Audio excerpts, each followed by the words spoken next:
অন্তর্বর্তী সরকারের প্রধান উপদেষ্টা অধ্যাপক মোহাম্মদ ইউনূস বলেছেন, বাংলাদেশের অর্থনীতি, নিরাপত্তা ও পরিবেশগত ভারসাম্য রক্ষায় বঙ্গোপসাগর অত্যন্ত গুরুত্বপূর্ণ।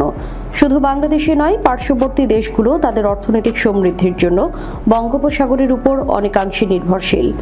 শুক্রবার বিশ্ব হাইড্রোগ্রাফি দিবস 2025 উপলক্ষে এক বাণীতে তিনি এ কথা বলেন।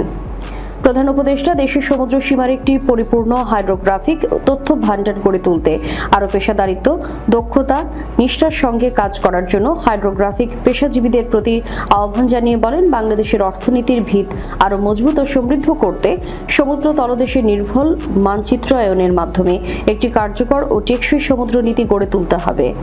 এবছর দিবসটির প্রতিপাদ্য seabed mapping, enabling ocean action, যার মাধ্যমে গভীর সমুদ্রের তলদেশের মানচিত্রায়নের প্রয়োজনীয়তা তুলে ধরা হয়েছে। এই লক্ষ্য অর্জনে সমুদ্র সম্পদকে আরও কার্যকরভাবে ব্যবহার, বিশদ, হালনাগাদ ও নির্ভুল হাইড্রোগ্রাফিক তথ্যের কোনো বিকল্প নেই। প্রধান উপদেষ্টা আশা প্রকাশ করে বলেন, আমাদের সামরিক ও নিরাপত্তা নিশ্চিতের পাশাপাশি হাইড্রোগ্রাফি বিভাগ সমুদ্র বন্দরের উন্নয়ন, মৎস্য সম্পদ সংরক্ষণ, তেল ও গ্যাস অনুসন্ধান এবং উপকূলীয় দুর্যোগ ব্যবস্থাপনায় আরও সক্রিয় ভূমিকা পালন করবে।